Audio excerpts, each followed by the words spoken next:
Everybody. Yeah, so this happened today. I got to see some of it live.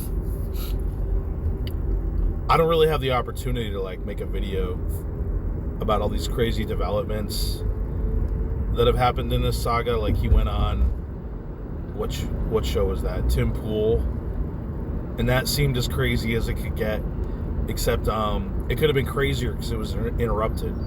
Well, the Alex Jones interview wasn't interrupted, so we got to see what would have been the whole thing.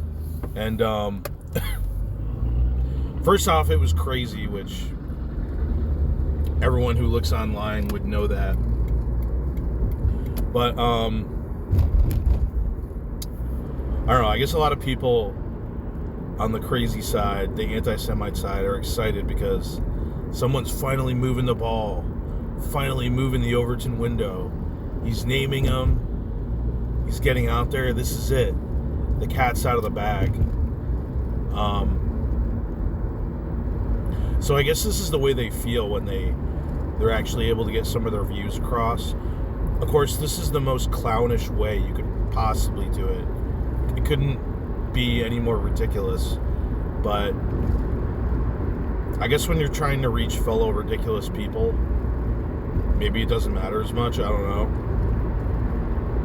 But what I think happens is, really, when they do get they want the freedom of speech, right? Just, if we could just get our ideas out there. It's not fair. We can't express our ideas because they know we'll win and people will agree with our ideas. Okay. So they finally do get a platform, or a little bit of a platform. They make total asses out of themselves / horrify people with their ridiculousness. Basically ruin it for themselves, because if you gave these people, total free reign to go on every platform, and I've said this before, they want free speech. If you gave them total free speech everywhere, and you even gave them an advertising budget, they would just turn everyone against them, and they would be shunned, and they would find themselves not on platforms anymore. So it's kind of like a catch-22. They get freedom of speech, they misuse it, they end up with less freedom of speech, so to speak, or at least not welcome in a lot of places. And then, of course, they never blame themselves. They blame the Jews or the media or somebody else, anybody but them, right? It's all part of the victimhood narrative that they mainly bring upon themselves. Like, Kanye is undoubtedly bringing upon himself, but blaming everybody but himself. The guy's clearly off his rocker. But anyone who points that out is trying to silence him, trying to jail him, trying to whatever. So I have seen some people make comments like, this is why censorship is bad. Just let these people talk. It's an interesting point. I think overall society's better when toxic ideas aren't being aired out there, like pro-pedophilia views or propositions. It's better when they're not on mainstream platforms. But if they do make it to platforms, it's best that the people make idiots of themselves. So I don't think they should be 100% platformed all the time, everywhere. First of all, like I just mentioned, it wouldn't happen. They horrify people, and they would say, we don't want to be around these fuckers. But if they,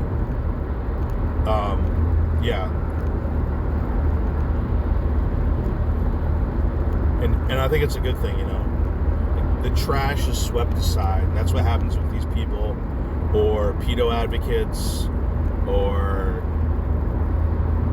jihadists.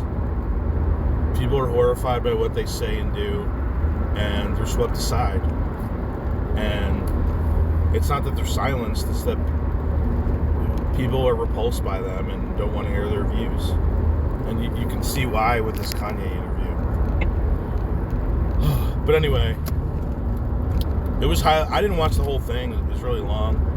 I don't know if I'm going to watch the whole thing, but there's plenty of highlights on Twitter and stuff. Is praising Hitler, is whatever. And then what'll happen? There'll be a lot of pressure put on Twitter to not air these views, to not platform Kanye, to not let Nick Fuentes come back. And of course, when what's his name, owner of Twitter, Elon Musk, he might bring them back, actually. And so they might have their little day in the sun, but that'll undoubtedly lead to tremendous pressure to not platform these people, and either they'll be deplatformed or Twitter will be not completely pushed to the side, but it'll be a little bit marginalized. Maybe companies will stop advertising there. It'll be shunned to a certain degree. It won't be as mainstream as it is. That's just what happens with Elon Musk. Can't single-handedly change the ecosystem of what we find acceptable and unacceptable.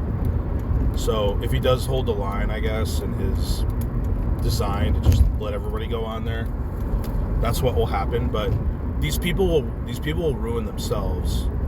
That's not to say you should promote them as much as possible, despite today's interview. But it's a downside when they are able to get a huge audience, but they eventually self-marginalize, and that's what will happen in this case.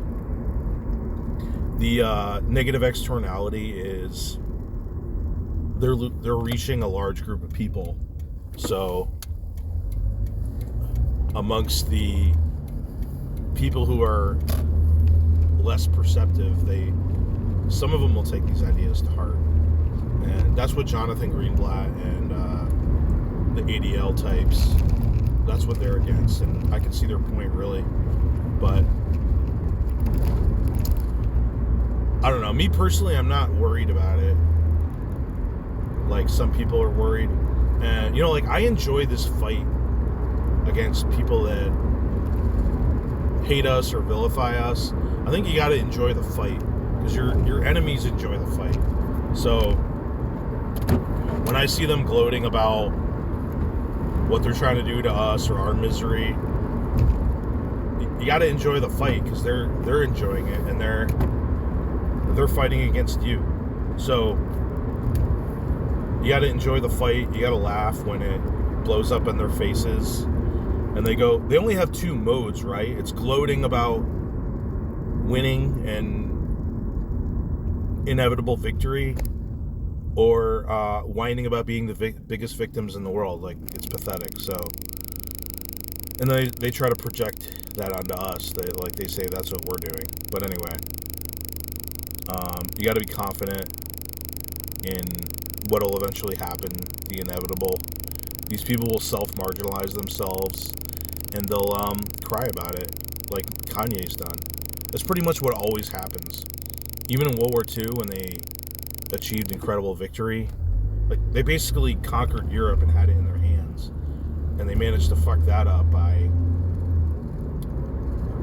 lashing out at people that they felt were a threat and that they were victimized by, and turned a victory into a massive defeat. So I'm confident that's what will eventually happen. It's happening, and it's fun to watch. You gotta enjoy it. Anyway, everyone have a good day.